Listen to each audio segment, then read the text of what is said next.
Olá, tudo bem com vocês? Bom, nesse vídeo aqui eu quero comentar um pouco a respeito de uma dúvida de um aluno, Danilo Rodrigo Mendonça, tá? Ele fez uma pergunta para mim o seguinte, olha só, ele perguntou, Daniel, digamos que eu tenha um site com 30 páginas e aí eu tenho em cada página um menu, então, com 30 links, né? Como que a gente deve proceder? Eu vou ter cada página o mesmo conteúdo, a mesma tag nave duplicada diversas vezes com o mesmo link. E se eu tiver que dar manutenção nisso, mudar o texto ou acrescentar um link no menu, eu vou ter que fazer isso em 30 páginas? Se eu tiver 50, 100 páginas, eu vou ter que fazer isso em todas as páginas? Pois é, o que eu respondi para ele foi o seguinte, sim, você vai ter que fazer isso. Mas existem alternativas que fazem isso pra gente, tá? No final das contas, cada HTML, né, se a gente estiver falando de arquivo estático, cada HTML é uma página e, obviamente, esses HTMLs terão o conteúdo duplicado. Mas a gente pode pedir para a máquina fazer isso, a gente não precisa fazer isso na mão. Eu quero mostrar aqui para vocês algumas opções, né?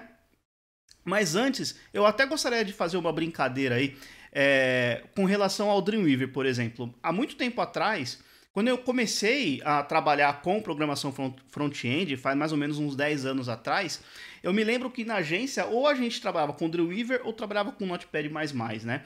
E o Dreamweaver, assim, apesar dele ter, digamos, uma má fama por conta do clique-clique do mouse, ele tinha duas coisas muito interessantes. A primeira, templates. Eu poderia criar um template com base num HTML e definir nesse template uma área editável. Tá? E aí como que eu fazia? Eu criava novas páginas com base nesse template, tá? É óbvio que isso só ia funcionar se eu tivesse o Dreamweaver instalado na máquina. Se eu abrisse o mesmo código num editor qualquer, por exemplo, o Notepad++, que é o que a gente tinha na época, aquilo era um HTML puro, um HTML simples, não tinha nada demais. Eu editava de uma forma normal. Só que dentro do Dreamweaver, ele meio que congelava um pedaço do código e deixava eu editar somente na área de conteúdo. E aí, se eu precisasse atualizar o template, eu atualizava num arquivo só e ele refletia essa alteração nas demais páginas que eram filhas, digamos assim, desse template, tá? Isso era uma coisa bacana que o Dreamweaver tinha. Outra coisa bacana que o Dreamweaver tinha, biblioteca. Como é que funcionava? Existia lá uma biblioteca no menu lá do Dreamweaver e eu podia criar um componente. Por exemplo, vou criar um componente chamado menu, tá? Crio o componente menu e arrasto esse componente menu em outras páginas, tá? Então eu criava lá 30 páginas e arrastava o componente menu dentro dessa página. É óbvio que o Dreamweaver ele também iria deixar congelado aquele código HTML, eu não conseguiria editar aquilo lá. Se eu abrisse em outro editor de código, sim, eu teria livre acesso, afinal de contas ele era um HTML normal, mas dentro do Dreamweaver ele ficava congelado. E quando eu precisasse mexer no menu, eu ia lá, adivinha, né? Editava o componente menu e ele refletia em todo mundo que usava aquele componente. Duas coisas bem legais. Mas o Dreamweaver não é mais uma ferramenta, digamos assim, profissional. Hoje em dia a gente tem outras ferramentas melhores. Não quero entrar no mérito aqui de por que isso aconteceu. Mas o fato é que realmente o Dreamweaver a gente não usa mais, tá? E hoje a gente utiliza o quê? Sublime. Eu acredito que Sublime e Visual Studio Code são os top aí, os dois mais utilizados. Depois eu imagino que seja o Brackets, tá? O Brackets também tem uma boa utilização, mas não tanto quanto o Sublime e o Visual Studio Code, tá? Bom, enfim, o que eu quero mostrar para vocês agora é algumas alternativas, tá?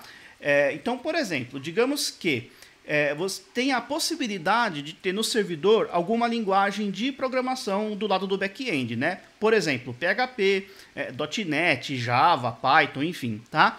Bom, com PHP eu consigo ter o mesmo conceito, por exemplo, de componente, funcionando da seguinte forma. Eu crio um arquivo include no PHP, tá? E o meu código, digamos assim, HTML, que não é mais HTML porque ele vai ser um PHP, mas dentro do meu código HTML, eu faço uma inclusão de um arquivo PHP. O que vai acontecer? O servidor vai ler aquele arquivo PHP, vai entender que tem um arquivo, um include, vai pegar o conteúdo daquele include, jogar dentro do meu HTML e mandar para o cliente, para o browser, tá? se eu pegar aqui no cliente, no Chrome, por exemplo, der um Ctrl U para ver o código fonte, eu vou ver o código normal, HTML normal, não vejo uma linha de código PHP. Mas lá no servidor, aquele código ele foi gerado dinamicamente e o que eu tenho, o que o cliente tem, é o código HTML normal, tá? Isso facilita. Outras linguagens vão ter coisas muito parecidas. .NET, por exemplo, Java deve ter, Python, enfim, tá? Outra linguagem, por exemplo, o Node.js. Com o Node.js, a gente tem um esquema que é o Template Engine, tá? Ele funciona mais ou menos da mesma forma. A gente tem as partials e aí eu crio lá um arquivo, por exemplo, um EJS, que é um template bastante utilizado, e incluo aquele partial dentro do meu HTML, renderiza, né, e manda pro cliente, tá? São duas coisas aí que eu tenho do lado do servidor. Agora, para a gente utilizar isso, por exemplo, se for um PHP, eu vou precisar que eu consiga rodar códigos PHP no servidor. Ou Node.js, é a mesma coisa, eu preciso ter o Node instalado no servidor e por aí vai, tá? Agora, se você quiser colocar os seus arquivos num servidor que não aceite linguagens de back-end, por um servidor estático, né, de arquivos estáticos, que é o que a gente chama, por exemplo, Netlify, que é o que eu mostro no curso, Web Design Fundamentos, tá? O Netlify, o GitHub Pages, também gratuito, você cria lá, sobe o seu HTML e já tem uma página online, tá bom? Só que esses dois exemplos, eles só aceitam arquivos estáticos, arquivo HTML, CSS, JavaScript, por aí vai. Eu não consigo ter uma linguagem de programação no back-end, lá do servidor, tá? Como é que a gente pode fazer então? Aí entra os geradores de arquivos estáticos, tá? Como é que funciona? Eu tenho na minha máquina desenvolvimento, tá? Onde eu estou desenvolvendo, eu consigo ter por exemplo, como se fossem partials também, eu faço inclusão de pedaços de código e eu dou um comando no meu terminal e o meu engine, né, o meu gerador de arquivo estático, vai ler toda aquela bagunça lá, vai ler toda aquela salada e cuspir, vai gerar os arquivos HTML normal, como se eu tivesse feito na mão. Vou pegar esses arquivos HTML e colocar no servidor, tá? Quero mostrar um exemplo aqui. O meu blog, o serfrontend.com, ele foi feito utilizando um cara chamado Exo, tá? Existem vários, tá? Existem até outros mais parrudos que esse Exo. Mas esse Exo foi fácil, foi tranquilo e cumpriu o objetivo, tá? Criar esse blog aqui. Então, como é que eu faço? Ó, eu tenho aqui várias páginas, por exemplo, se eu clicar aqui em blog, deixa eu aumentar um pouquinho aqui. Se eu clicar aqui em blog, eu tenho aqui vários artigos aqui e tenho o menu. Bom, eu não tenho esse menu duplicado, né? Ctrl+C, Ctrl+V. O que eu tenho? Deixa eu abrir aqui o Visual Studio Code. Opa, trazer para a janela certa aqui. Maravilha. Muito bom. Então, repara só. Bom, aqui no package.json, né, eu tenho o Exo CLI e o HTTP Server para criar um servidorzinho. Tranquilão, tá? E aí eu tenho, por exemplo, aqui, ó, o index. Esse index é um arquivo que está dentro aqui da pasta cursos/web fundamentos, tá? Então, repara, o que eu tenho de conteúdo é só o conteúdo. Eu não tenho aqui menu, não tenho footer, não tenho cabeçalho, não tenho nada do tipo, tá? Tem algumas variáveis aqui que eu posso utilizar lá dentro da minha página, tá? E aí, só para demonstrar para você, ó, tem um arquivo menu.ejs e olha só o código do meu menu ali. Tá? Então o meu menu, ó, tem programação, tem o loop for, enfim, tem algumas coisas aqui. E esse cara aqui, ele é utilizado aqui, ó. Olha só, partial menu, dentro desse arquivo layout EJS. E aí, o Exo, né, ele junta tudo isso, ele faz lá o que ele precisa fazer para gerar um HTML estático normal, tá? Com um header, com um menu, com um footer e por aí vai. E coloco o meu conteúdo lá dentro. Esse cara aqui, ó, esses dois hashes aqui, é um negócio chamado Markdown, tá? É essa extensão aqui, ó, .md, Markdown, tá? Tem várias, por exemplo, no GitHub, se a gente for escrever uma descrição do nosso projeto, a gente usa Markdown, mesma coisa, tá bom? Mas é bem tranquilo. Isso aí, meia hora lendo algum site aí, você consegue pegar a manha, tá? Então, basicamente é isso, galera. São essas opções que eu vejo, tá?